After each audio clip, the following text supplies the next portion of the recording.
Welcome, good afternoon, everyone, and welcome to Planning for Health, Supporting Community Health Through the Built Environment, the fifth session of this fantastic 2021 Virtual Smart Growth Summit, presented by Center for Planning and Excellence. Cpex is Louisiana's only nonprofit planning organization. We work with communities at all scales, from neighborhood to parish, helping them develop shared vision and roadmap to achieve the vision. We've now worked in over 50 Louisiana communities and advocate on their behalf to state agencies to develop policies and programs and support community planning needs. And through all this work, we champion the power of good planning to build livable, resilient, equitable, and I'll add healthy communities. And which is the reason I'm here. My name is Dr. Sumesh Nigam. I work for Blue Cross Blue Shield of Louisiana as Senior Vice President and Chief Analytics and Data Officer. I also happen to be on the board for Cpex, and Blue Cross Blue Shield of Louisiana has actually supported Cpex efforts for several years, many years now, our foundation, Blue Cross Blue Shield of Louisiana Foundation, because there's just so much need in our communities and there's a direct impact on health, and we're going to be talking about that today. So very excited. We've been trying to understand the upstream factors that affect health at Blue Cross for a number of years, and increasingly recently we've been doing that in a very data-driven way. And the question is, can we design communities that are built with an environment that can support community health? And this is a topic that a lot of people have thought about. Certainly, it's a key component of social determinants of health, which you're going to hear about a little today. But it's the data-driven approach that we're really, really excited about. Before we begin, Cpex, I would like to thank a number of sponsors for today's session. And I want to be very careful here reading so that I don't miss anyone. Of course, session platinum sponsor is Blue Cross Blue Shield of Louisiana. We would also like to acknowledge all of our members and sponsors who make this event possible, including our other platinum members, the Power Coalition, 89.3 WRKF, our gold sponsors, American Planning Association, Louisiana Chapter, Hancock Whitney, Louisiana Municipal Association, LA MATS, LSU Ag Center, Smart Growth America, and Stone Pigment, Walter Whitman. Closed captioning is provided by AARP Louisiana. There's a few housekeeping items to address before we get started for today's session. Today's session has been pre-approved for continuing education credits for certified floodplain managers and certified planners. So pretty important. Realtors, architects, landscape architects, engineers, and lead professionals may self-report credit. To receive credit, please attend the whole session and respond to the polling question, which you're going to see at the end of the session. And that will allow you to receive credit. More information about this is available at summit.cpex.org, which you can click on at your leisure. You may turn on closed captioning using the button at the bottom of your screen. We are certainly reserving a portion of this session for an active discussion, lively discussion, I hope, between our panelists and you, our guests. Please enter your questions into the Q&A box. So this is pretty important, not in the chat box, but in Q&A box, using the button at the bottom of your screen. And finally, the session is being recorded and will be available on Cpex's YouTube channel and website so that you can go back to it and review it later on, and your colleagues who haven't been able to attend can share with them and spread the word. So today we have a group of speakers who will help connect the dots between what is now popularly known as social determinants of health and health disparities. And what is the link with built environment which is super exciting to me personally, and talk about how planning can serve as powerful tool for creating healthy communities. So if we can actually have planning consider this ahead of time, you can actually have significant downstream effects as opposed to after the fact thinking. We have an esteemed panel today, really excited to have this panel. Let me start with Dr. Jessica Kemp, who we work closely with. Jessica serves as the Vice President for Center for Planning Excellence. Much of her recent work has been focused on developing a healthy community planning and design initiative, which she's going to talk all about it. I won't steal her thunder, but it's just very, very exciting.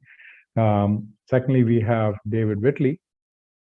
David is the Planning and Urban Design Manager at Cpex.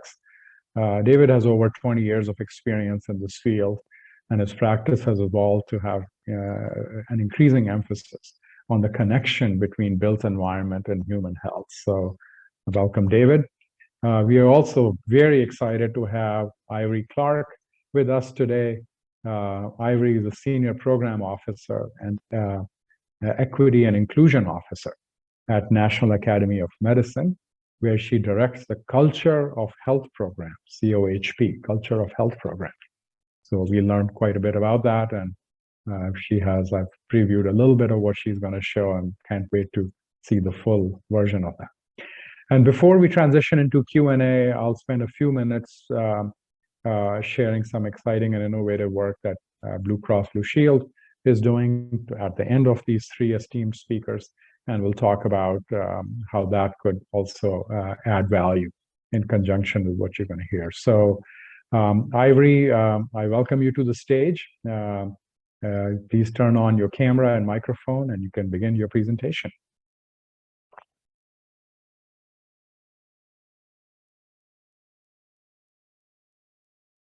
Ivory, I think you are on mute.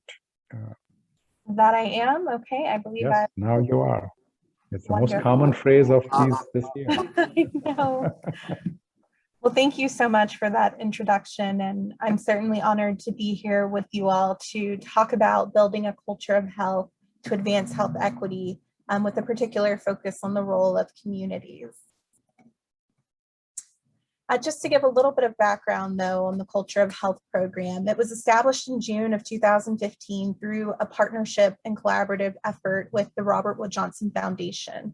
And early conversations between the foundation and what was then the IOM explored the merit of a partnership between our two organizations to further the vision of a culture of health by supporting research, policy analysis, demonstrations, and communication strategies to create the conditions under which a culture of health can be adopted.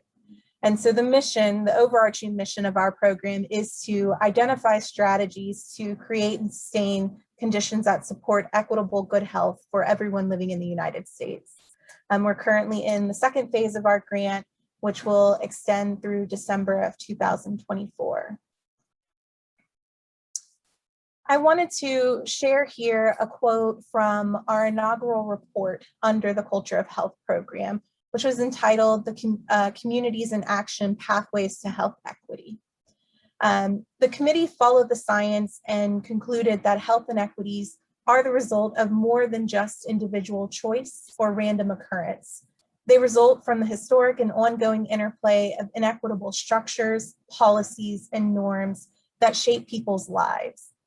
The report also acknowledged that health equity is crucial and health inequity is costly, both in the financial and the human sense.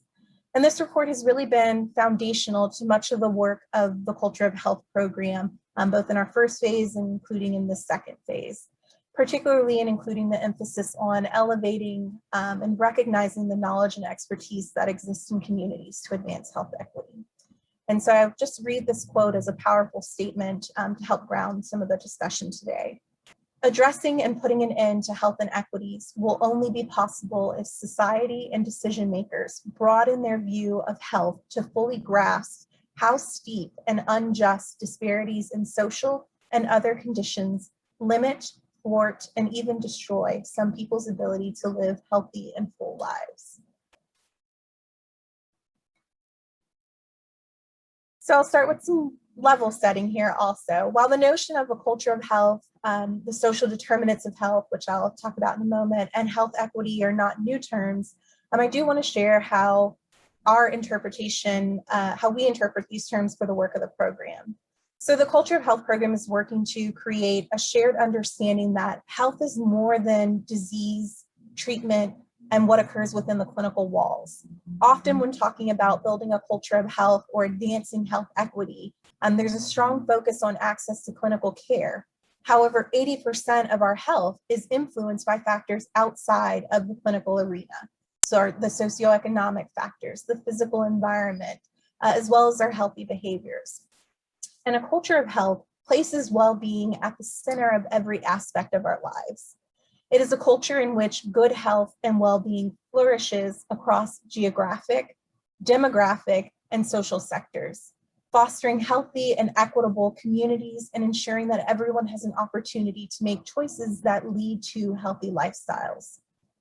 And in building a culture of health, the program aims to advance health equity, which is the state in which everyone has the opportunity to attain their full health potential, and no one is disadvantaged from achieving this potential because of social position or any other socially defined circumstances.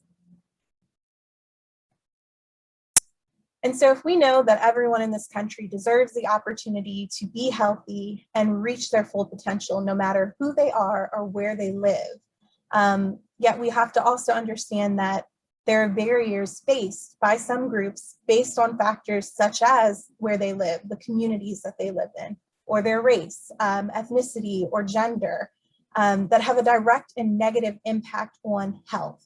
These barriers are not random or accidental. They are a result of policy decisions from the national to the institutional level, and structures that create and sustain social and economic inequality and structural racism in this country.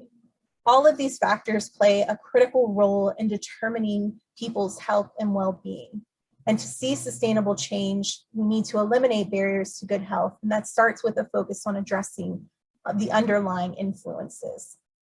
So I have on the screen a picture of a river.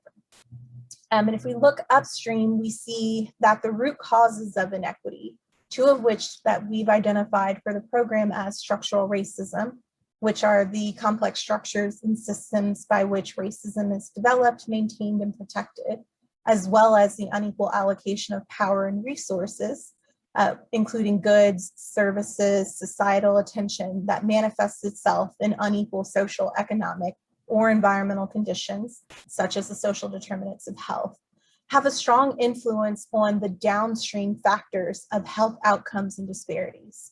So these root causes have contributed to a history of sustained and intersecting patterns of inequitable structures, policies, systems, and norms that can influence the social determinants of health and that ultimately shape the outcomes of individual lives.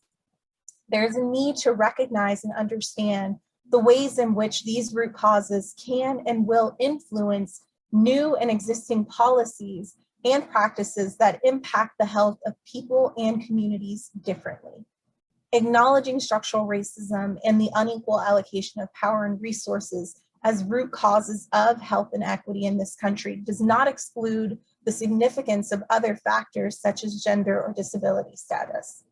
Ultimately, understanding how the environments and the experiences of different groups are shaped by the unique barriers and biases that they face, starting with structural racism and then layering on additional lenses, can improve the health of the entire nation and lead to the creation of evidence-based solutions that address the root causes of inequity and promote health and well-being for all.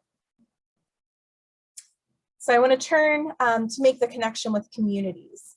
We know that individuals and families are part of communities, and thus communities play a crucial role in promoting health equity.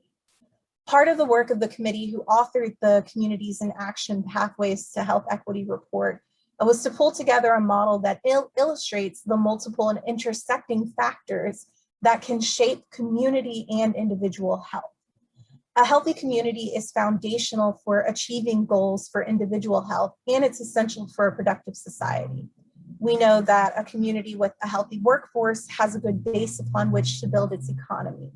We know that access to connected, safe, and functional transportation supports community health in intersecting with access to employment, health systems and services, as well as education. And although biology, genetics, individual behaviors can play a role in differences in health, many health outcomes are more substantially affected by the social, economic, and environmental factors that we live within.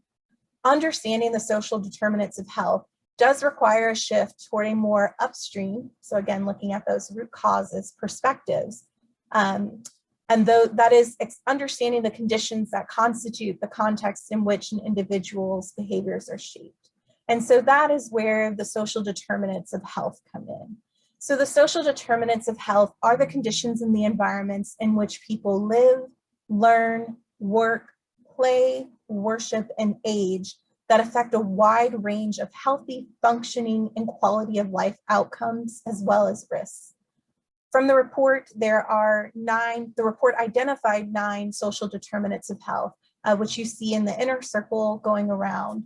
And those 9 social determinants of health are the physical environment, public safety, the social environment, transportation, education, employment, health systems and services, housing, income, and wealth. So while I've spoken about the connection between building a culture of health, health equity, the root causes of inequity, and the social determinants of health, I want to share a video that helps to bring those pieces together, particularly from the community perspective. In 2017, the Culture of Health program undertook a listen and learn tour to better understand how communities were advancing health equity, and we used our platform to elevate this work.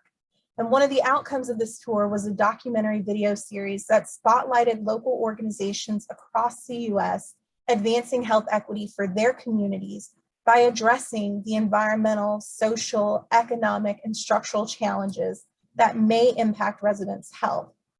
The videos show that while challenges are certainly numerous, progress is possible when community members, organizations, funders, and policymakers work together to drive local level solutions that improve health equity and well-being for all. So I'll play that video now.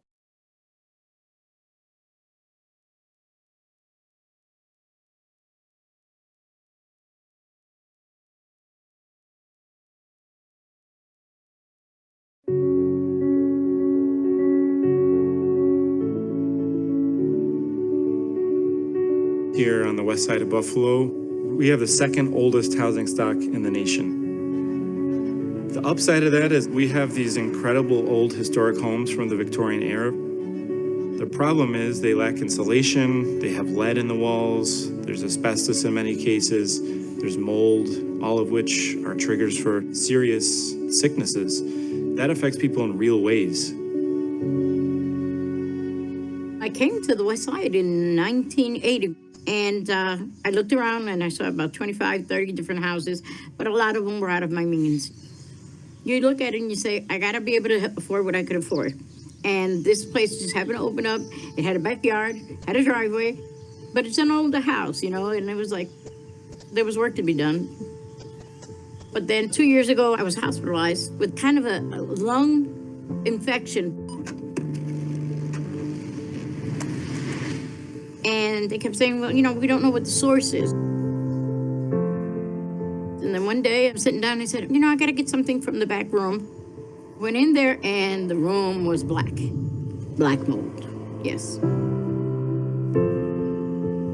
I didn't know what to do. I didn't know where to go. And I didn't want people to know because I was scared the city was going to come and say, you can't live here. And then where am I going to go?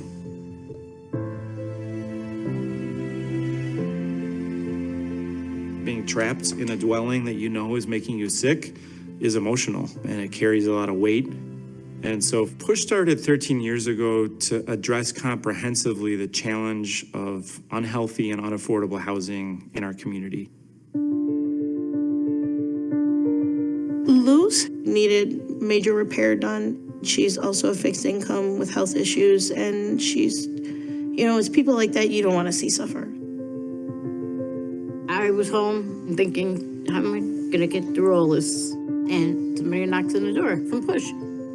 They told me about all the programs that they had. They kept saying, you know, we can help you, there's stuff we can do. Then they came in and it was like, oh, okay, we gotta get a mobile person here. We got people that need to look at your roof, people that need to look at the wall that's crumbling down. I mean, from the moment they came, they made me feel involved. And that made a big difference in giving me a lot of hope.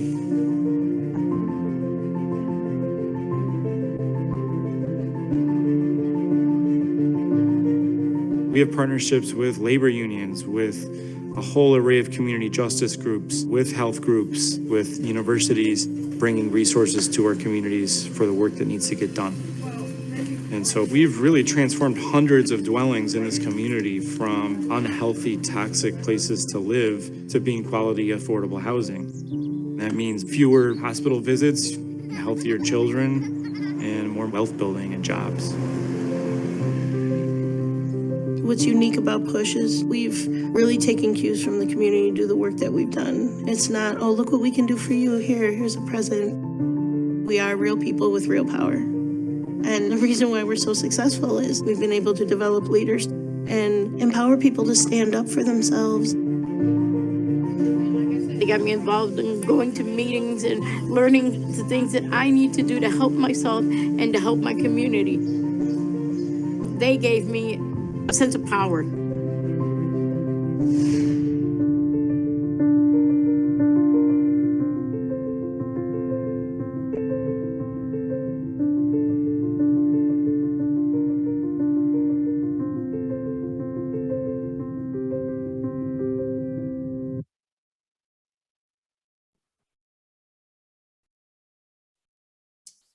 So I'll close by just acknowledging the power that's in that video by allowing or by elevating the perspective and the expertise and the knowledge and the connectivity of communities. So I'll leave us with this thought. Thank you for your time, and I will turn it over to David Whitley.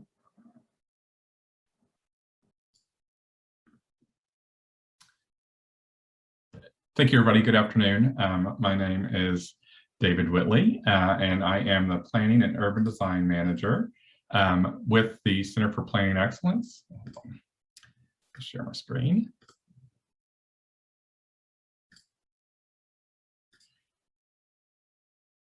And I am actually going to talk to you all today about a project in Dallas. It's led by another nonprofit that I'm affiliated with, but it's going to tackle and build upon the ideas around social determinants of health that I've laid out, and look at it from a different facet. And certainly, you know, we're going to tee this up by just reinforcing this idea that not only the policies and programs that we all implement as planners, but the manner in which we invest in our communities and infrastructure all play a role in shaping the world around us.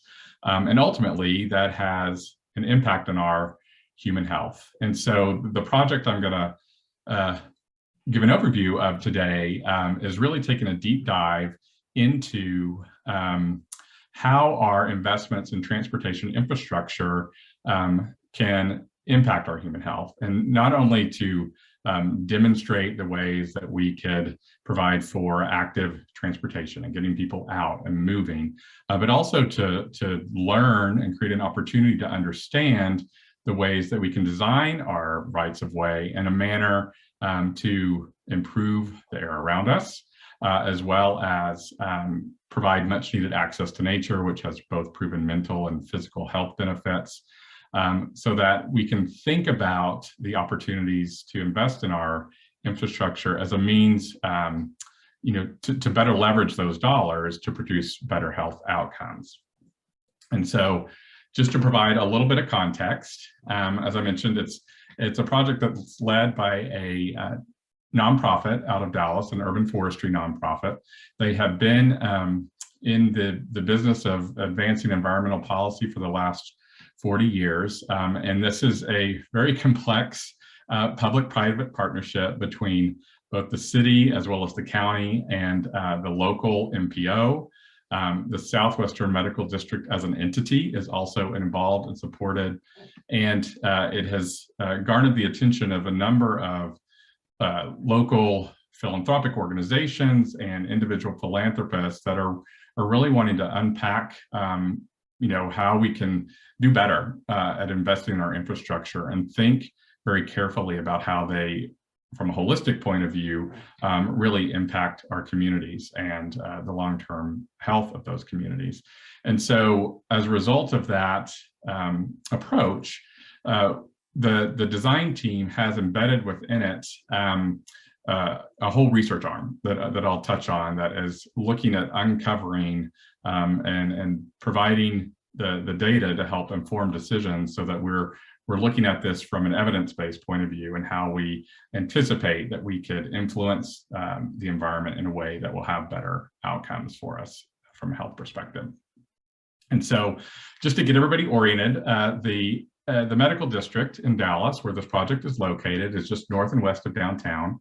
It's a huge employment center, as well as a major regional destination, nearly 3 million annual visits to the many clinics and medical facilities that are located within the district.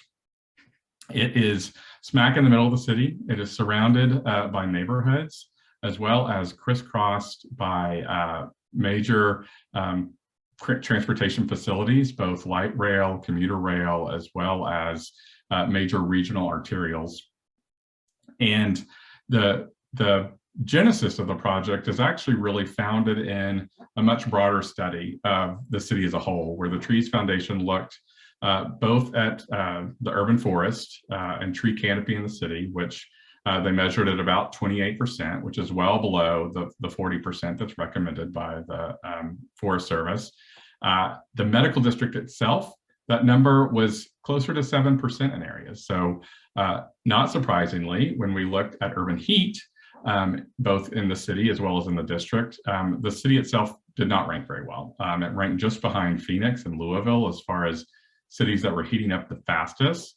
And you can see, in the diagram on the screen today, all of that gray is concrete. And so the medical district was really one of the epicenters for urban heat. And so that got a lot of people thinking of, how can we do better? How can we think about our transportation corridors in a better way to better advance both environmental outcomes as well as health outcomes?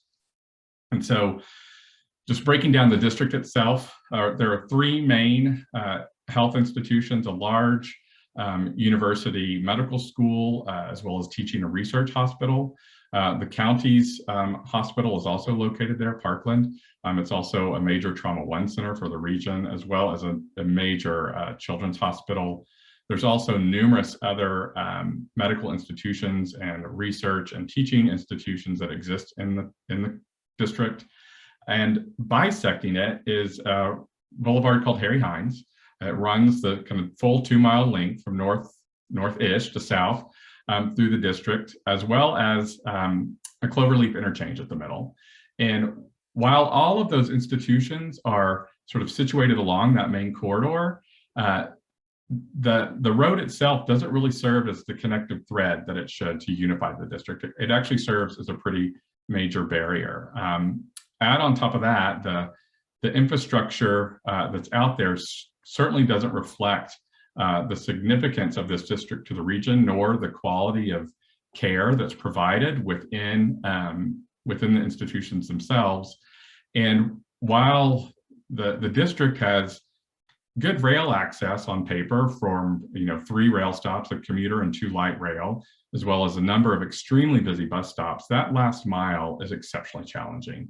The bike infrastructure is non-existent. The sidewalk infrastructure is spotty at best, and what does exist is deteriorated in a lot of places. And so if you're trying to if you're relying on transit and trying to get to your appointment from the bus stop, and if you have any kind of mobility need or impairment, that is a really difficult and treacherous journey.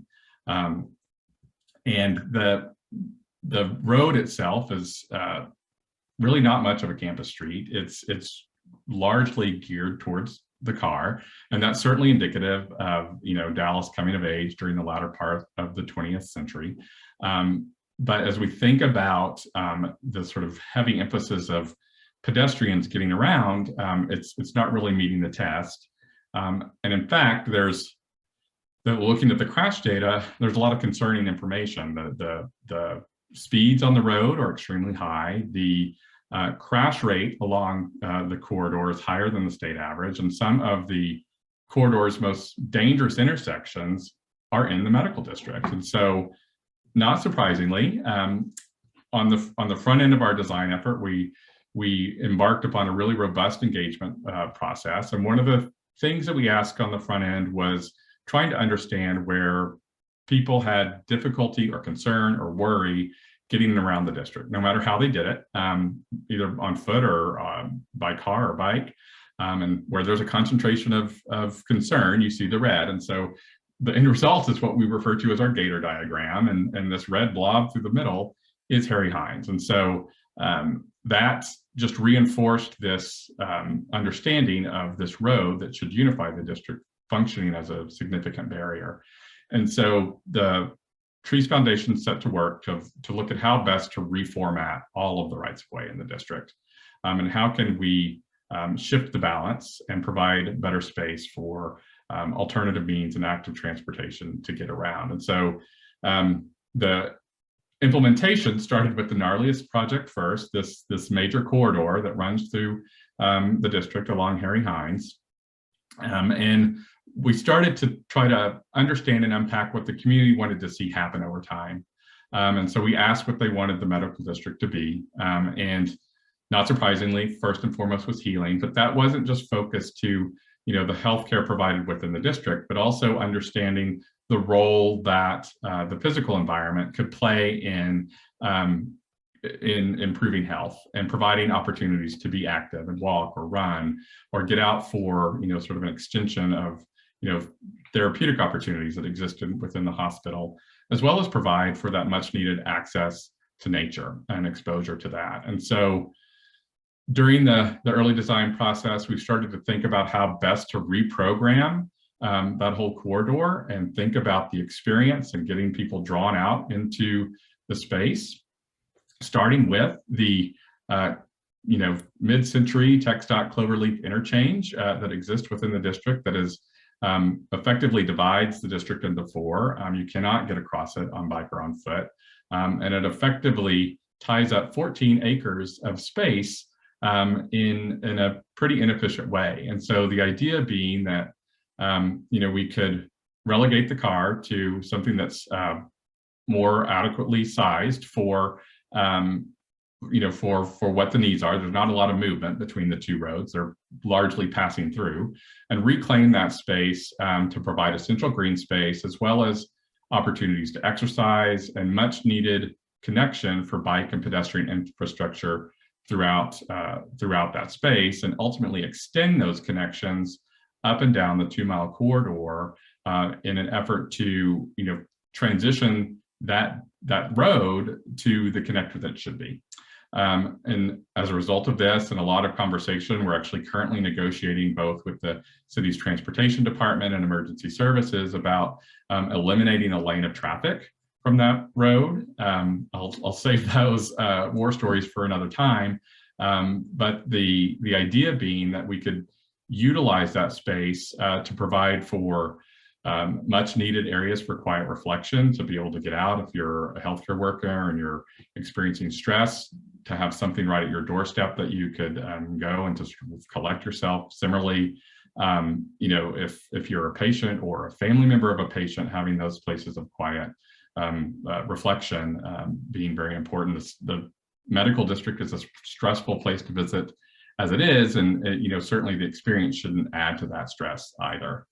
But also thinking about this role of this road as a campus connector and a part of a unified district, and creating places for social connection, places for a different kind of exposure to nature and being very sensitive to the nature that's around you, as well as connections to transit again, improving the opportunity to use transit and have that last mile connection as well.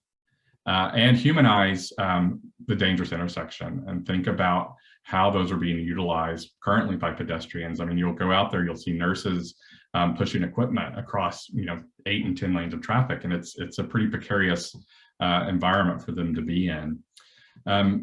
But as we transition away from this community dialogue and visioning, we're really starting to think about how can we provide through this effort a solid framework to create an opportunity for learning and to think very deeply about the types of improvements that can be made and what are the impacts that those can have both on the environment and on individual health.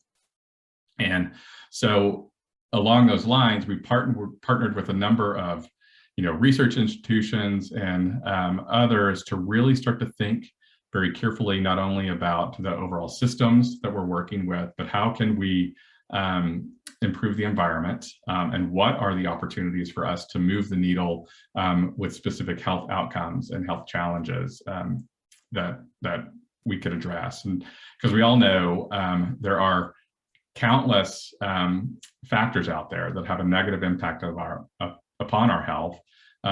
Each one, however, has a design response and a solution that can bring about a more positive outcome. And so with that thinking in mind, we are embarking on a more detailed design process that we'll be doing with the community that's going to be very much evidence-based. And so we are working with a research partner out of the Bay Area, Hyphy Design Lab, so that we can start to model existing conditions and understand how our design interventions can impact those. And so we're looking at this in a couple of ways and at a couple of levels. We're having conversations around the mental health benefits and certainly addressing the stress and mental health needs of both the healthcare workers that are there, as well as the patients and families that are there as well. But we're also thinking about the physical needs, and I'm going to focus on that primarily. But looking at modeling the existing conditions, Texas is hot, and so understanding solar exposure and surface temperature and how does that relate to our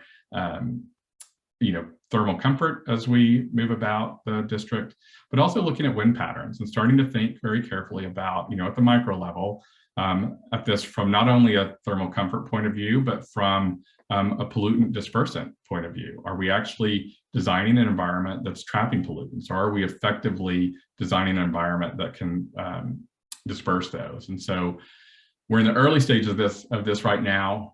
We're modeling different lane configurations to understand, how will pollution move, where will it concentrate, what type of plantings might have the biggest impact and benefit on the air quality and ultimately our individual exposure to pollution, and how can we use that to influence our design. And so we're in the process of deploying a microgrid of sensors that are going to be at the pedestrian level. We already have kind of regional air quality baseline that we'll be studying so that we can start to determine what is the precondition, model what the post condition is going to be, and figure out if are we achieving what we need to from an environmental point of view to set up those conditions that people are engaged in a more healthy environment. And so with that, I'll be excited to answer questions later. I'll turn it over to Jessica for her to continue the discussion around some specific work that Cpex is doing. Thank you, David. And good afternoon, everybody. Give me just a second to share my screen.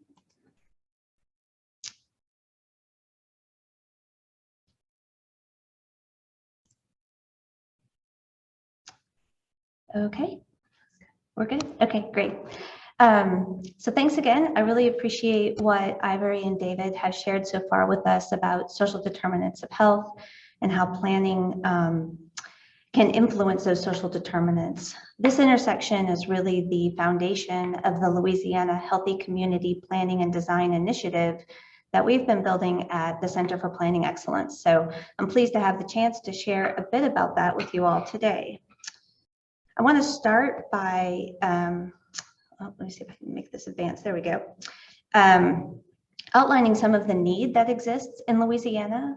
As COVID-19 has reminded us again, public health is just as critical to making cities and towns work as other things in the purview of urban planning, such as transportation, economic development, and housing. The Louisiana Department of Health releases an annual report card for the state, and in 2019, we see here, that's the most recent report card, Louisiana was ranked among the worst 4 states in 3 major disease categories. You can see that we are near the bottom for heart disease, stroke, obesity, and diabetes, and also at 44th in the nation for cancer death rates. These conditions are our most pressing public health concerns, and not coincidentally, these are conditions that can be significantly influenced by our built environment and community design. I'm sharing here another set of indicators that also provides a data set at the municipal scale. We see that Louisiana as a state is already significantly higher than the national average for each of these conditions. But when we look at the numbers for the town of Ville Platte, we see some disparities that are tremendous. State and even parish or county level data can obscure these areas of great need. And I want to note that I did not cherry pick Ville Platte to find eye-popping statistics. This is just a Louisiana town where Cpex happens to be working, and we had already compiled these statistics. And I think this speaks to the need for health data at the local and even neighborhood level, and for planning work that takes into account the vast differences in health needs that can present at the community level. In addition to the overall health needs in the state, Louisiana residents also suffer from some deep disparities. I think it's important to acknowledge that planning has historically played a role in creating disparities. I think this coincides with the some of the structures that Ivory was talking about via policies such as redlining, segregation of land uses, subsidizing sprawl, concentrating subsidized housing, and poverty. Moving forward, we as planners should be responsible for using planning tools and processes to reverse these harms. The Human Development Index is, these are the statistics you see here are from that resource. It's produced by the Social Science Research Council. It provides a good measure of how some of those disparities manifest in the health of people in Louisiana. The index is based on data across 3 categories that together represent the effects of several social determinants of health: education, income, and life expectancy. The composite Human Development Index score for Louisiana is 4.35 versus 5.24 nationally. But when we look at the index score for Black and white Louisianians, we see that white Louisianians are close to the national average at 5.15, but Black Louisianians are at 2.93, 75% lower than white Louisianians and 79% lower than the national average. Similarly, when we look at life expectancy in Louisiana compared to the national average, the index shows that overall people born in Louisiana in 2020 can expect to live 2.6 fewer years than the national average. This is not great. However, when we look at life expectancy specifically for Black men in Louisiana, we see that a Black baby boy born in 2020 can expect to live only 69.5 years, 9.1 fewer years than the average American. This is a glaring and deeply troublesome disparity. Again, there is some good news on some individual indicators, and for Louisiana's Human Development Composite Score, Louisiana is moving the needle in the right direction. However, the numbers and disparities remain dire, and we should seize every opportunity to accelerate the progress that we're making. And in case you are not already convinced that we must leverage our planning tools to address our public health needs, I want to touch briefly on the economic case as well. I'm still working on getting these numbers for Louisiana, but according to the CDC nationally, heart disease and stroke cost us $352 billion a year in combined healthcare cost and lost productivity. For diabetes, it costs us $327 billion a year in medical costs and lost productivity. These are just two examples. And since Louisiana has some of the highest rates in the nation of both, we can safely assume that we also bear a disproportionate burden of these costs. We're a poor state and cannot afford the economic toll that the poor health of our people is taking. And then there's climate change. Climate change is already having significant impacts on our health. We have stronger, more frequent hurricanes and floods, which threaten lives and livelihoods. And though it's harder to track, increasing heat presents what is currently the most deadly threat. Case in point, the majority of deaths associated with Hurricane Ida this past August were not from flooding or winds, although the winds were some of the highest on record, but from heat in the days and weeks afterwards when people had no power. We also know that increased heat negatively affects air quality. So as heat increases, we see a corresponding increase in respiratory ailments. There's also a significant mental toll of living in a constant flux of disaster and recovery. Following disasters, mental health problems increase. Research has shown high levels of anxiety and post-traumatic stress syndrome among people affected by Hurricane Katrina, and similar findings have followed floods and heat waves. We've seen in Louisiana firsthand the trauma that comes with facing the prospect of another flood or another hurricane when entire communities have not yet recovered from the last. We talked a lot about climate change and building resilience at yesterday's opening session. And as we take action to plan for climate change impacts, our mitigation and adaptation strategies must take community health into account. And we should pay particular attention to how we will avoid allowing climate change to exacerbate the health disparities already experienced by many low-income communities and communities of color. And briefly, I would like to mention a few things that are specific, but certainly not exclusive to Louisiana for us to consider when we think about what we're working with when we advocate for healthy community planning and design here in Louisiana. As a largely rural state with a strong penchant for property rights, there has been a historic lack of planning in Louisiana. This is something that Cpex has been working over the past 2 decades to change. And after Hurricanes Katrina and Rita, many communities, especially in the coastal regions, did recognize the need for planning. And now that climate change impacts are elevating risks and prompting population movements, we see even more places that are ready to engage in planning processes to build resilience and secure their futures. Like many other places throughout the nation, Louisiana's urban areas are characterized by sprawling car-centric development patterns and the persistent legacy of segregation and redlining, both of which present challenges that must be considered as we think about planning and designing for health. So where do we start? Now we get to the Louisiana Healthy Community Planning and Design Initiative at Cpex. We've been thinking about healthy planning and design for many years now, and in the past year with support from the Blue Cross Blue Shield of Louisiana Foundation, the Pennington Foundation, Wilson Family Foundation, the Louisiana Department of Health, and the Kresge Foundation. We were able to launch a multi-pronged initiative. And the 3 goals driving this initiative are, first, to increase awareness and understanding of the relationship between community health and the built environment, and to recognize the potential for leveraging planning processes to address these health challenges.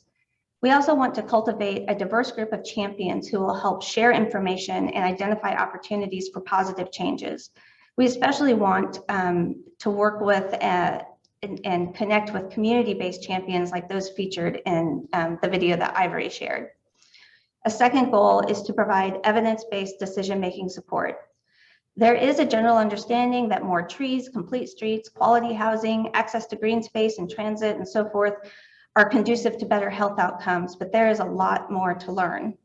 Sumesh, as he mentioned in his opening remarks, will talk more later about how Blue Cross Blue Shield Louisiana is partnering with Cpex and others to develop this research. But in general, we want to contribute knowledge that helps us understand what particular built environment interventions yield the greatest health results in specific communities. So as planners working with a community that inevitably has specific needs and limited resources, we can make more informed decisions about how those resources can best be used to support the health of the community. And our third goal is to develop a methodology and practice of integrating health data and goals into planning processes. I want to note here that projects like the one David just shared with us are incredible, and I would love to see health-focused planning efforts like that at that scale in Louisiana. But most of the towns and organizations that we work with are resource constrained, and another objective for us in this initiative is to provide capacity and services that can be scaled up or down and can be right-sized for different places and different opportunities. So we've been working toward the goals of our initiative through a series of pilot projects. The first two you see here on this list are pilot studies that are addressing that research goal. They're designed to better understand via a longitudinal analysis the relationship between specific built environment features such as parks, complete streets, amenities, green infrastructure, and the health of the people who live within a relatively small radius of those features. Sumesh will talk more about that in his remarks. The last three listed here are practical application projects. In the small town of Bunkie, Louisiana, Cpex is working with the Louisiana Department of Health, the mayor of Bunkie, and a local coalition called Move Bunkie Forward to develop a complete streets action plan with the express purpose of increasing residents' daily physical activity and encouraging social connectivity in public spaces. Cpex is in the process of wrapping up the last projects mentioned here, the Joel J. Newman Community Center Plan and the Healthy Community Design Plan layers. And so I want to provide a couple of examples from that work. This is the cover of the Accessibility Improvement Action Plan for the Joel J. Newman Community Center. This was an opportunity to leverage another planning process that was already taking place in Baton Rouge's Scotlandville community. Scotlandville is a majority Black community with a rich history that has suffered from disinvestment in the past several decades. The Joel J. Newman Community Center is adjacent to Scotlandville and offers a wealth of services that support health, everything from a food bank, a playground and gymnasium, medical services, and housing assistance. However, the center is somewhat cut off from the community due in part to the construction of an interstate that cuts through the area. Cpex saw an opportunity to develop a complementary plan that would strengthen the connection between the center and the community and encourage greater use of active transportation. And I don't expect that you can see the text on the page on the right, but this is an excerpt from the plan. It's a community health profile, and this is something that we have developed for each of our pilot projects. The profiles show health indicators that are most likely to be influenced by the built environment and provides comparative statistics at the census tract, parish, state, and national levels. This community level health information becomes part of the existing conditions assessment phase of the planning process and is used to engage residents in conversation about needs and priorities, and later to guide development of recommendations that can positively influence prioritized health issues. Again, I don't expect you to be able to read the text here, but this survey was part of our data collection and engagement process for the Joel J. Newman project. And we asked questions that were designed to connect health behaviors to aspects of the built environment. So for instance, asking residents what type of improvements would make it more likely that they would choose to walk or bike in the area or to the center. In this case, we learned that about 20% of respondents would be interested in walking or biking if there were better lighting and more sidewalks. These are a couple of recommendations from the Joel J. Newman plan. You'll see the one on the left indicates signage that both directs people to the center and encourages walking by noting the distance and route. On the right is a recommendation for adding tree canopy to key bike and pedestrian routes, also noting that the shade helps combat urban heat effects and the trees can help create a healthier environment by improving air and water quality. This next example is one of two projects that are also partnerships with the Louisiana Department of Health. These were also leveraging opportunities where we were able to enhance an existing planning process by adding a health layer that consists of baseline health data, adding health components to the outreach and engagement activities, and using those inputs to develop strategies and recommendations that address the health needs and preferences of community residents. These images are excerpts from a pocket park plan we did for the small town of Ville Platte, Louisiana. This was the result of the remarkable vision of Ville Platte's mayor, Jennifer Vadrine, who I think you'll have a chance to see tomorrow in tomorrow's sessions. She saw an opportunity to to connect Black and white residents of this town that remains largely segregated by creating a series of strategically placed and programmed pocket parks throughout the town.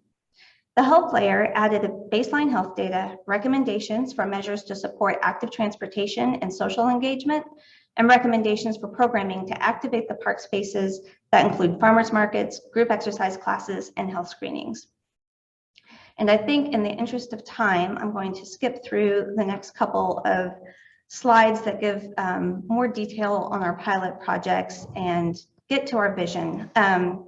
So the Louisiana Healthy Community Planning and Design Initiative is still very new, and we're just getting started, but we do have a longer term vision for the initiative that we're working toward. And so where we want to be in a few more years is to have established a shared cross-sector understanding of needs and opportunities in the overlap between planning and public health. We want to have established partnerships, methodology, and a supportive policy environment, as well as capacity to provide healthy community planning and design services across the state at multiple scales. We want to continue to contribute data and evidence to inform planning efforts and provide decision-making support. And we want to develop and promote policies to encourage inclusion of health objectives in planning processes and planning tools and public health strategies. So how do we get from where we are now to where we want to be in a few years? I'm going to start with the second bullet. We see the next phase of this work really focused on the types of policies that will support partnership between planning and public health sectors and the practice of healthy community planning and design. We also recognize the need to develop more rigorous evaluation methods and performance measures to track the effectiveness of our work and learn as we go. We want to do more work in understanding the relationships between climate change, health, and the built environment, and be able to incorporate that into our work. And then at the very top of our list is building partnerships. We already have some great partnerships in place and some that are being developed, but we know we cannot do this alone. It will be a multi-sector effort that will require a diversity of skills, voices, and leaders. And so if any of you who are with us today are interested, we would love to hear from you, because we are looking to connect with more organizations, more communities, and more people who are interested in this work. So that concludes my presentation, and I will turn it over to Sumesh and look forward to the Q&A. Thank you. Thank you, Jessica. I'm waiting for the presentation, exciting presentations, and I'm sure we'll have a lively discussion. Let me go through, I'll try to move quickly in interest of time. Clearly, one thing you saw from Jessica's presentation that Louisiana is nearly at the bottom of many of the health indicators. Exciting news is that in the last year's scorecard, we actually moved from 50th to 44th. So yay, we are moving up, and we sure hope that all the stakeholders that you are hearing from, Cpex, different health systems in Louisiana, and certainly Blue Cross, that ensures one out of every 3 Louisianans, and initiatives that have been put in place is having an effect to improve the quality of healthcare, to improve, make investment through our foundation, as well as the kind of work that we're going to talk about that we're trying to do with Cpex. Next slide, please. So let's talk a little bit about private-public partnerships. We have tried to invest in many different ways. A big chunk of our revenue actually ends up in these through our foundation. You already are hearing about the Cpex Healthy Community and Design Planning and Designing Initiative that we are supporting. We have worked in many other areas as well. Healthcare Workforce is a Northeast Louisiana nurse initiative. We think there are parts of Louisiana that actually are fairly underserved, in terms of healthcare resources. Access to healthcare certainly is one of the issues that we think about when we think about social determinants of health. Maternal health and infant health is certainly at the top of our list, and especially in disadvantaged communities, it's a big issue. And we are working with system midwife productions to try to create programs that can help in that area. And you'll hear a lot more about it from Blue Cross in coming days. We've invested in early child care, and certainly obesity, diabetes, and other chronic diseases just continue to be a big component of our investments. That's really where most of the healthcare challenges are. That's why Louisiana tends to be at the bottom. And that's why our cost tends to be so high. So we are trying to invest in that. And very clearly, disadvantaged communities share the undue burden of that, which you saw the data from Jessica. Next slide, please. So how can data and analytics help in this place? One of the things that I also always ask, what's the ROI for a park? Whenever we make investments, we kind of know its return on investment. But it's very hard to do that when you make community improvements or planning and then try to show, well, we can estimate approximately what the effect will be, but the way to actually calculate what the real impact is can only be done by bringing two types of data together. You can bring data from healthcare to say, well, what happened to those people who lived within a mile or within a space distance that is accessible to that particular improvement that Jessica talked about, and you need the list of all those improvements and different types of improvements, and combining those data, you can actually statistically show what's going on. So this is what we did. We got the data from Cpex about a whole list of community improvement work that has been done in Baton Rouge and some actually even in New Orleans. And they range from volleyball courts to new event space, walking trails, variety of things, which you can see affect different. For example, volleyball courts probably geared more toward the younger folks, whereas walking trails will help people of all ages. And we know that that's likely to have an effect, as you already saw from earlier presentations from Ivory and others, and from David, that 70 to 80% of our health actually is a result of those social determinants. Now, we spend a huge amount of time in Blue Cross looking at the impact of different clinical initiatives, which you saw was 20% or slightly north of that. But we had never actually done this because we didn't have access to data. So thanks to this partnership, we actually have early findings now that are showing that the average medical costs decreased for children in low-income communities who live near these areas of improvement, these community spaces. Average risk score is it's a term that we use to figure out the overall risk on both an individual and population basis. That decreased for low-income communities.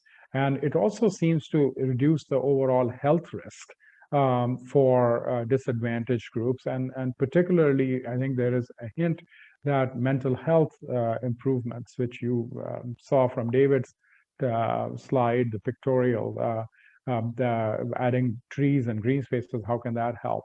And there's likely to be a very strong effect on that. So we have this early results, which I think is very, very exciting. For the first time, we can begin to answer what's going on with these initiatives and the ones that have already been undertaken. What is actually the return, and return in actual tangible dollar terms? How much cost did we save? And that allows us to then, have the policymaker decide both at state level, at community level, to say how much we would like to invest. Because obviously a dollar invested in these, as you've already heard from Ivory and others, is going to have just huge amount of multiplier effect downstream.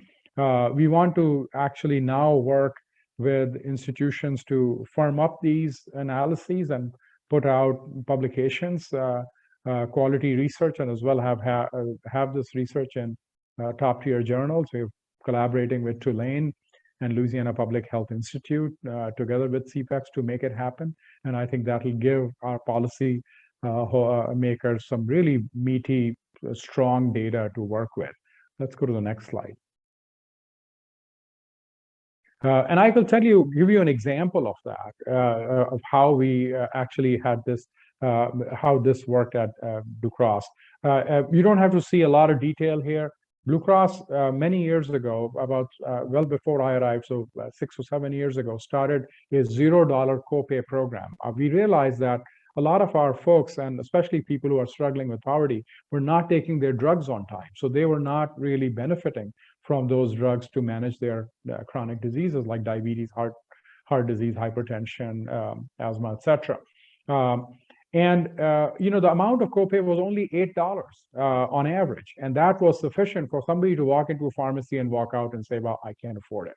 And so our nurses actually started a program on their own without any data, and they said, let's take a few thousand members and give them copay relief and see if that actually helps. They'll have to be in clinical care management programs, and they'll have to do a few other things, and let's see what happens. But nobody had actually studied it, much like all these community improvements don't get studied. But when I arrived, I said, well, let's try to take a look at it. We have the data. We know exactly who got the program. We also can match them against people who didn't get the program and see what results we get. And indeed, we saw, all you have to see is reds going down and greens going up on the side, on the right side, that in fact, the controls, their PDC, this is the measure of how much drugs they are taking versus what's prescribed, medicines they're taking, they actually went down, versus the people who are in $0 copay program, actually their rate of taking the drugs on time went up. So, and we also stratified it by income, and we found, of course, the effect was the strongest in the lowest income segment, 0 to 39K in this case, of family income. So clearly, a very small amount of financial incentive not only allowed people to take more medicines as prescribed, they went to hospitals less, they saw their specialists less, they saw more primary care, and more their drug costs went up, which as expected, but the offsets of averted hospitalizations and serious illnesses and complications more than paid for the program. So it actually was a rare triple aim program where you had better experience, lower cost, and higher clinical quality, all three. This is the type of rigor if we can bring to planning and actually show what exactly it does, adding a pocket park, a walking trail, places where people can play community sports, or what have you, add trees and so on and so forth. We might be able to get to a point where what this allowed us to do is that we were able to increase the exposure of this program from 5,000 people to 50,000 people in first step, big leap, and now close to 100,000 people who have the blue card are able to walk in and basically pay no copay, and we continue to see those benefits. So this is the type of data-driven approach I wanted to bring. Of course, this covers only one small aspect of it. I think this might be my last slide, Nancy. Is that right? Yes. Great. So idea with that example was that a rigorous data-driven approach, policy that allows us to engage with policymakers can actually make a big difference. And now I would like to move on to our esteemed panel, because of course, a lot of your questions, which I see are streaming in, can be addressed by them. We have policymakers, we have planners, we have data people, all here on this great panel. So I would ask my presenters to turn on their cameras and also their microphones, and let's see if we can go to some of the questions that are coming in. You can continue to, just to remind you, put in more questions through the question and answer box. So let me take the first one that came in. It's come from P. Joseph. What can actually be done at grassroots level to address achieving a healthy community? Much is known and much lip service is provided. Are the residents of an established community included in the idea of planning? So I think this question, how about I let Jessica answer first, and David, perhaps you can add as well, and Ivory, if you have any comments. Yeah. Sure, thank you. This is a great question, and it's one that's really important to us at Cpex. one of the slides I skipped in the interest of time was to describe a resource that we are developing. We're calling it the Louisiana Healthy Community Planning and Design Guide, and it's meant to be a resource for communities that's very user-friendly. You don't need any particular type of expertise, but it will give you a starting point to assess your community and see where your needs and opportunities are, and understand the kind of relationships, information, opportunities that you have that you can pursue to think about how you can transform your community to be more healthy. And even by providing some sources of publicly available data, because that a lot of times the data and modeling that's involved in planning is so expensive, and so we want to create a tool that communities can use without having to make a huge investment to get started. That's great. David, any? Yeah, I'd like to build on that. In the project that I referenced in Dallas, the engaging the residents was one of the key cornerstones to help drive the project. And so we were able, with our engagement team, able to monitor, who we were connecting with and where were the holes. And where we saw that there was a lack of involvement, we were able to shift strategy and go out and talk directly to those communities that weren't already participating. And so, meet them at their monthly Crime Watch meeting, as well as, post up outside of the light rail stops, because it's the folks that use this on a daily basis. If we're not getting their thoughts and directions, the project's going to fall flat and not necessarily meet the need. And so we wanted to spend really a good amount of time on the front end to make sure that we were fully understanding what the needs are, what the concerns were, and how we could better address those. And for instance, one thing that has come out of this process as a bit of a tertiary project, an adjacent community, the local transit authority was in the process of reworking some of their bus lines, and we're moving the bus lines out of the community and onto the main road, Harry Hines, that we're talking about, which was going to require them to walk into that main road to get to the bus. And so through another grant, we were partnered with another organization where they could start to look at, well, what is that experience like, and how can we provide a stronger connection if the bus is moving. We want to make sure that people can still get to it comfortably, and so looking at that connection as well. That's great. So the next question comes to us from Joseph Austin, and he's two questions, and I'll try to sort of read both of them because I think they can be combined.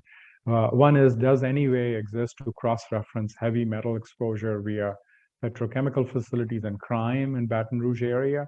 And his additional one is, in addition to crime, would any metric for mental health disparities exist? So I can take the Baton Rouge question, but in fact, perhaps Ivory, in addition to, you've obviously addressed this in your presentation as well. So would you care to comment on especially the question of metrics for mental health disparities?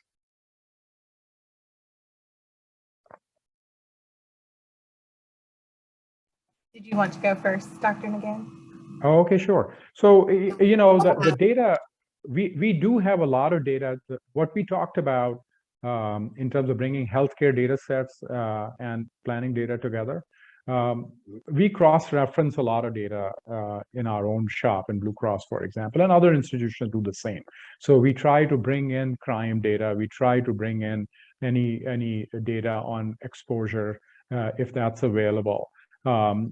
Proximity to different types of facilities and so forth. And these are big data sets, so they are almost the ones that are utilized using an artificial intelligence type approach where you can have thousands of variables. Up front, we really don't know which one will turn out to be important and which one will rise up to the top. So indeed, as we undertake these studies, our ability to not only cross-check, correlate to longitudinal health data together with other types of data that are available, such as the ones you talk about, crime and others, automatically get incorporated in an analysis that will say, well, all right, this was a relative effect of that improvement that was done as a result of a park or an improvement by adding more green space. But then you can also see the relative effects of whatever is impacting health in that environment. So I indeed hope that'll happen. I don't know, Ivory, if you have any questions to add. I know the kind of work that you highlighted in Buffalo perhaps also involves some type of data gathering, and is that something you can shed light on? Yeah.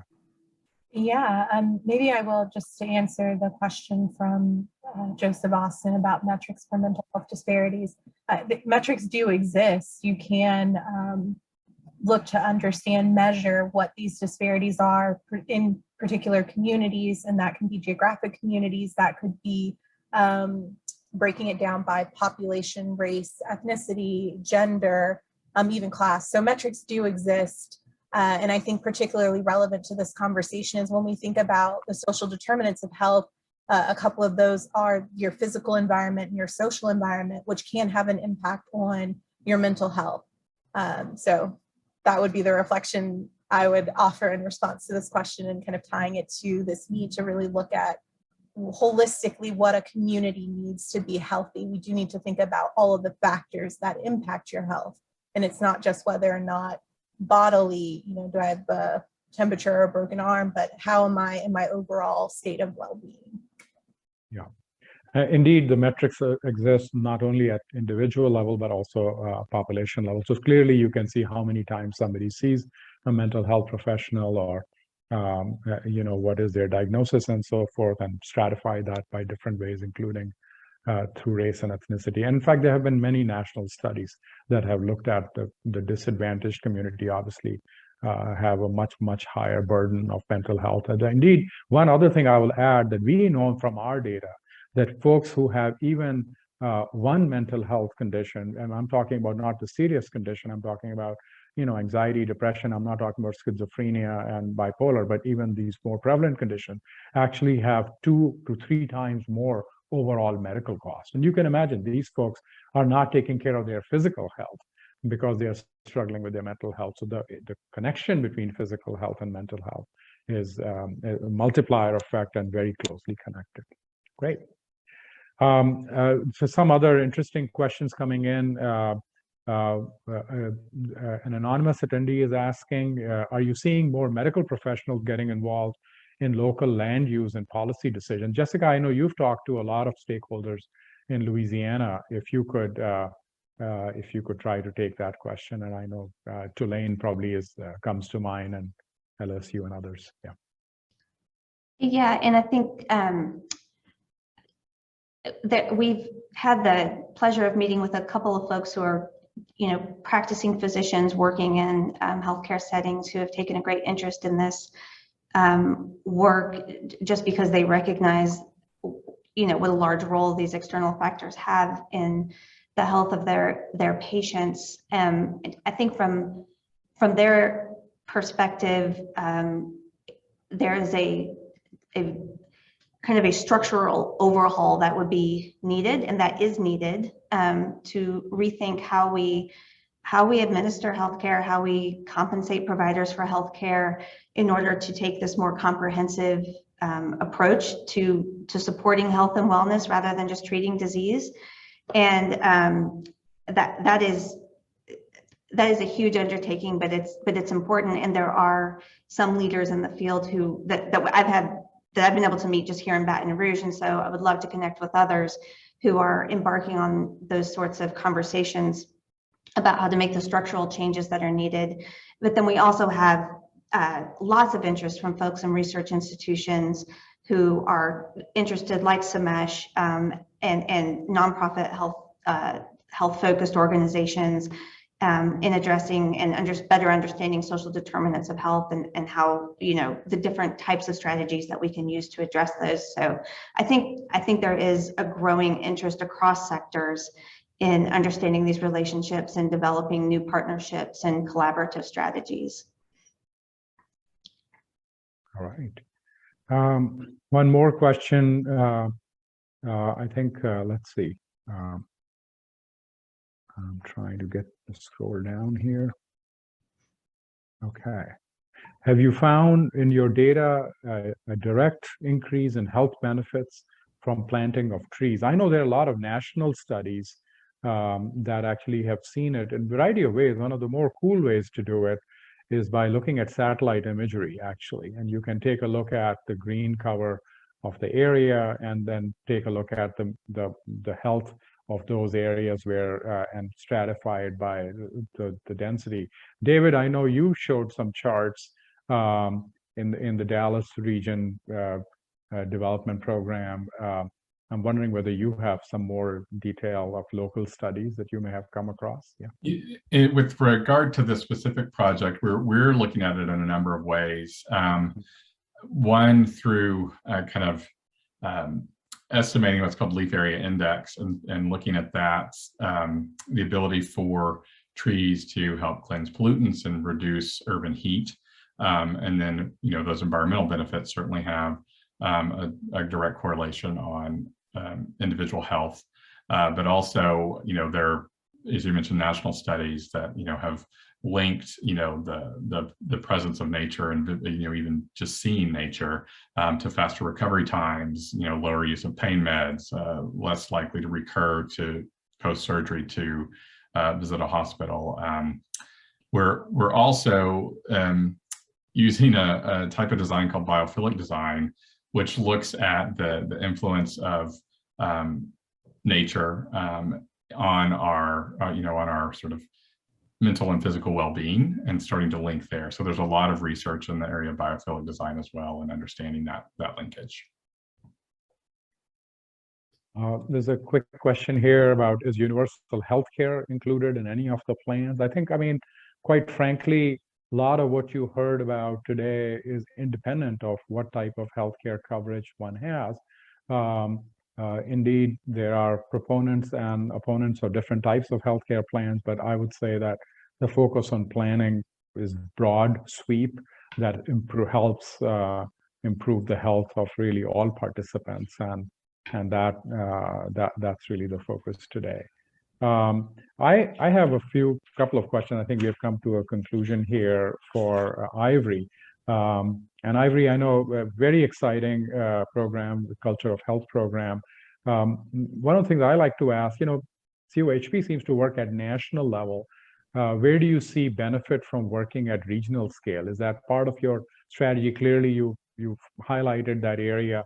If you could just give us a sense of national, your organization working nationally, as well as the linkage to the regional initiatives.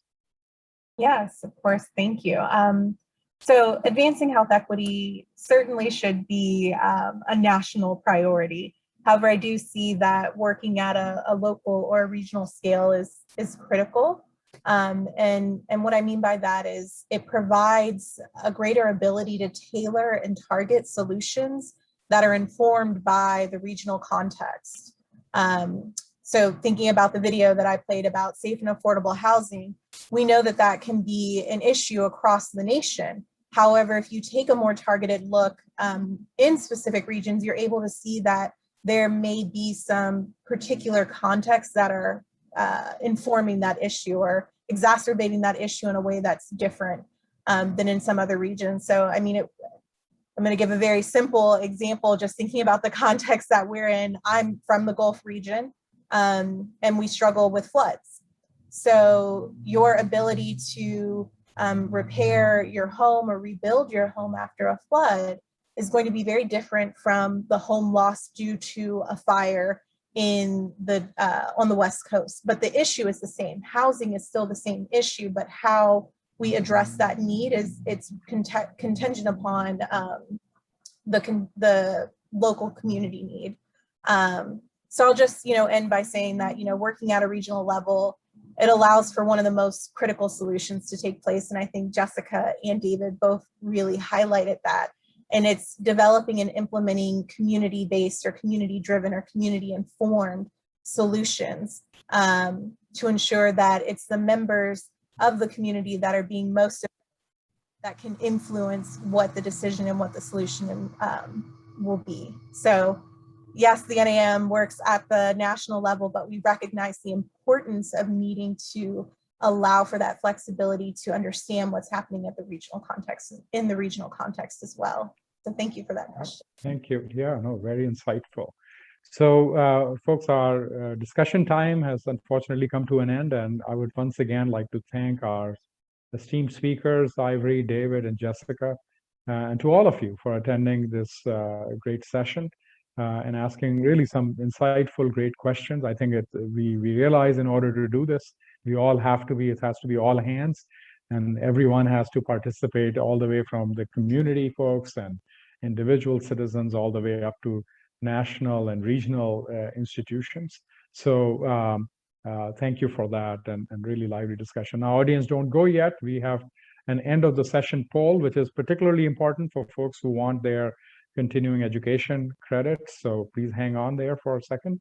I'd like to thank our sponsors and especially our attendees for engaging in this conversation. If we can start the poll, Macy, and we hope everyone participates. So the poll says, which of the following built environment elements impact human health, transportation networks, access to parks, housing, all of the above? Perhaps you have one or two favorites, or you think all of are important. Please go ahead.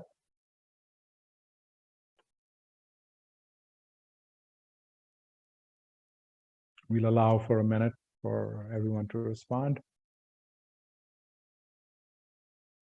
And behind the scenes, the team is going to compile the result. We should have the result really quite instantly.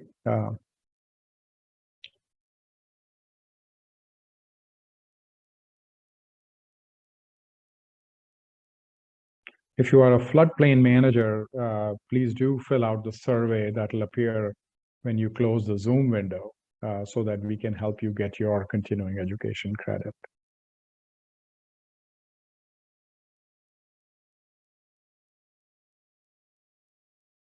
Okay, well, overwhelmingly, it is all of the above. So certainly it looks like green space has more fans, followed by transportation networks, but overwhelmingly all of the above. So thank you very much, and a lot of you taking this time. I do think it's a multifactorial problem, as we call it in healthcare. There are just many, many factors, and having the type of data and analysis that we talked about will help us identify unique solutions for different communities that Jessica talked about. So that would be quite fascinating as the world of data analytics and policy and expertise, really deep expertise in this area, comes together in planning.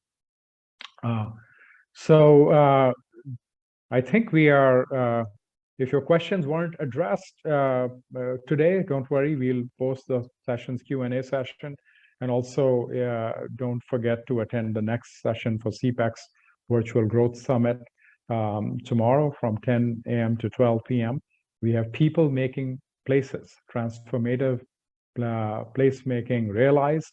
This session will actually feature Jennifer Way, an expert from Brookings, Elena Prius, founder and CEO of Recast City, Wendy Lewis Jackson of Kresge Foundation, Foundation Detroit Program Managing Director, along with panelists Mayor Jennifer Bedrino, Will Platt, that you heard about earlier, Louisiana, and Mayor Julius Elizander of Opelousas, Louisiana. So really exciting session ahead of us. Certainly send us emails and connect with us if you feel you want to get involved in this great initiative or overall impact of planning or engage with Cpex. Finally, the Smart Growth Summit is made possible by summit sponsors. I'd like to remind and Cpex members, contributions to Cpex and really allow this vital educational opportunity accessible to all. So if you would like to help support this important work, please go text Cpex or go to Cpex website or the number, or your scan the QR code. I'm becoming pretty used to scanning those QR codes now. And we hope to see you again tomorrow morning at 10 a.m. And once again, thanks for joining. And if the polling shows one thing, is that all of you are super engaged. So please get engaged in your communities as well. And let's make it happen. Thank you to my esteemed panelists, and thank you to Cpex.